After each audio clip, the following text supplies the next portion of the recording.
Welcome aboard. Skylark Outdoors here, and today we are reviewing the Cutwater 288C, which stands for Coupe. On the aft here, we've got twin Yamaha 250s. You've got a little swim platform here, and then right over that C288 designation, that is a fold down or up seat that gives you a little bit more seating in the aft of the boat. You've got another one of those seats over there on the port side. You actually have a live well as well, and then you've got this really nice glass door here that you can lock, which is great for extending cruising. If you are at marinas, I like that it's got a physical lock on there, more like traditional door hardware. And then this rear window is really cool. It folds all the way up and out of the way so you can have the air flowing right through the cabin if you want. So that's really neat. Or you put it down when it's cold and you're going to be able to turn on the AC and or keep the heat out if you want, or keep the heat in depending on what time of year you are cruising. And I think that's one of the really cool things about this boat is that it is a great boat for something like the Great Loop. You've kind of got just a little bit of everything that you need, and you can see you've got these beautiful skylights up here in the front, and these also open up. So there is a ton of light in this cabin. And if you want to let in the elements, let in the fresh breeze, you can absolutely do that. Or if you want to keep them out and you want to heat the cabin or you want to cool the cabin, you can absolutely do that in this boat. And I think that's one of the most unique features of this is that it really gives you options for climate control. The seating at this table is really cool. You can fold the table down and make it a spare berth, or you can flip the headrest back and you're going to be able to have seating either looking forward or looking aft, which is really nice. In the galley here, we've got a couple of burners and then a microwave oven as well as a sink, and then you've got your refrigerator. So they fit a lot into this little space, really everything you need to go on an extended cruising trip. You've got the essentials right there, and then you've got your little cutting board over the top of the sink here, and a little bit of counter space and workspace as well as some storage. Underneath the helm chair, you can see there's a refrigerator also, and then I do like that they made some touches on this, like they've got that lip or edge on the counter there so that if you got stuff on the counter that it's not falling off while you are cruising. What's neat about the little cooler is there's one that is a beverage cooler under the passenger chair, and then you've got the larger refrigerator underneath the helm chair. Over here with the helm, you do have a bow thruster. You can get the digital Yamaha controls, which is going to make this really easy to get into tight spaces in the marina or maneuver. And you've also got dual touchscreen controls up there that are going to allow you to see whatever you have going on in your boat as well as navigate. You've got some of the other standard features like a marine radio, controls to the rest of the boat up here, so a lot of your power switches. What I do like is that you see there is a vent right there, so you can have air conditioning pumped right onto you if it's a hot day, and or you can have heat if you wanted there as well. So as we go down here into the berth in the front, you can see there's actually a little piece of glass right there above the head, so that lets some light into the head. And then you can see our berth here.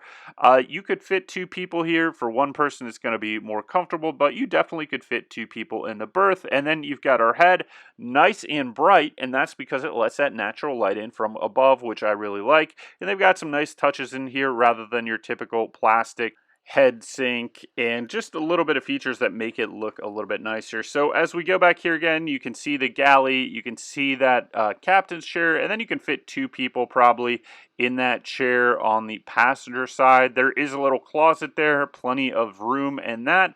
And we're going to take a look again at the stern of the boat. You can see there's actually a fairly large platform in the back here, so you can definitely hang out here with the additional seating.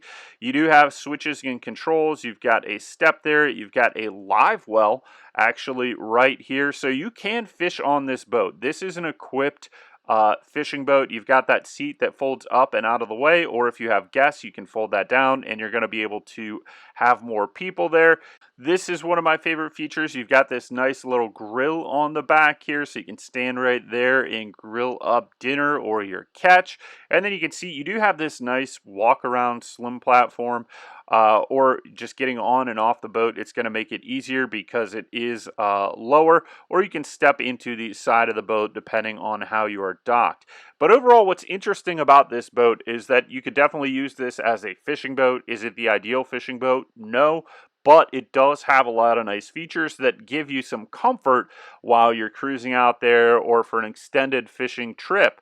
So it is nice. It's kind of a hybrid between something that you could stay overnight on pretty comfortably with the galley, with the grill, with the head and berth up in the front, and then you can also fish on this. Now, when I think about this boat, I think if you were one person and you're doing something like the Great Loop, this is a perfect boat for that because you have a lot of functionality to have some people on the boat. When you want to have people on the boat, it's big enough for one person. Two people, it might end up feeling a little bit small just because of how the deck is laid out in the interior.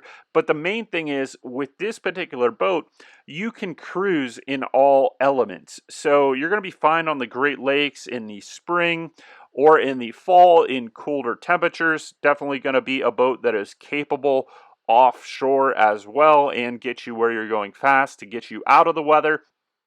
And with the fully enclosed helm, even if you're in some weather, you're fully enclosed. So when the spray is coming up, you're going to feel perfectly comfortable at the helm here with all the windows and everything shut, which is a big part of being able to navigate in weather. The more comfortable you are, the less mental strain you have as you navigate. So that's something I really like.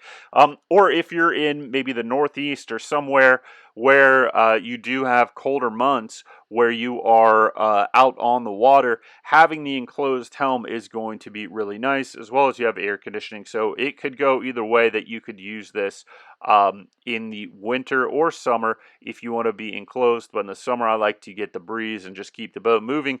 But we'll give you some specifications on this. It is powered by twin Yamaha F250 outboards. They've got them set up for counter rotation.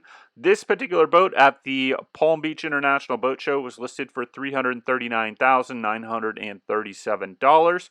It has a 23-inch draft on that 33-foot 7-inch length. A 10-foot beam weighs 10,000 pounds, which is nice because you could technically still trailer this fairly easy with the 10,000 pound weight. Now, a lot of places, because it is a 10-foot beam, you are going to have an overweight permit or an oversized permit that you're going to get. But for the most part, that's going to be pretty easy in a lot of places. Just file a little paperwork and you're ready to go. You've got a 9-foot 2 bridge clearance on the water. When you've got your antennas and everything down, it's got a 200-gallon fuel capacity, which with the twin outboards is going to get you a substantial range because these are pretty fuel-efficient motors. You've got 41 gallons of water, 21-gallon waste capacity. It's got a double-stepped hull, electric trim taps, a bow thruster, and of course, air conditioning. So, like I said, I think this boat is something that would be a great consideration for a Great Loop cruiser because of being able to get out of the weather and have a nice interior space on this.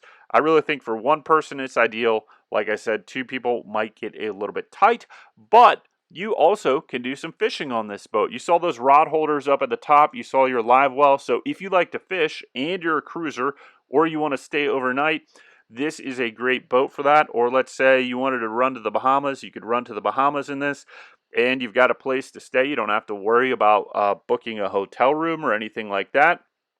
And you are going to be comfortable the whole time. You turn on that air conditioning and you don't have to worry about how hot it is. You're going to sleep perfectly well in the air conditioning at night on a boat like this. Because it is 10,000 pounds, it is going to be more fuel efficient than a lot of boats this similar layout that are a larger size. Typically, a boat like this that is a larger size or an inboard is going to weigh maybe closer to 14 to 16,000 pounds, and you may get a rear berth. However, with a 10,000 pounds, you're going to be able to get this up on plane better with the twin T50s. You're going to be more fuel efficient getting where you're going. And you're going to have the enclosed helm, which if you are living in it and on a rainy day, you do have a place to go there with that kitchen that you can kind of sit in. You've got the helm seat there, and then you do have the berth down below that's going to fit one person really nice, two people comfortably, depending on how big the two of you are getting in and out of there. So a lot of functionality out of this boat. It's kind of an interesting, I would call it like almost like a Swiss Army knife of boats. It does a little bit of everything with this boat, and still gives you some optionality at under 10,000 pounds to tow this some distances with pretty much a standard truck, or maybe like a 2500 or 250 is going to pull this no problem. But even some of the 1500s, if you get the tow package, you're going to be able to tow this particular boat. The only thing is that 10-foot beam, which you just got to get the permit for that depending on where you are located. So thanks for watching this review of the Cutwater 288C Coupe. We hope you enjoyed it, and we will see you next time.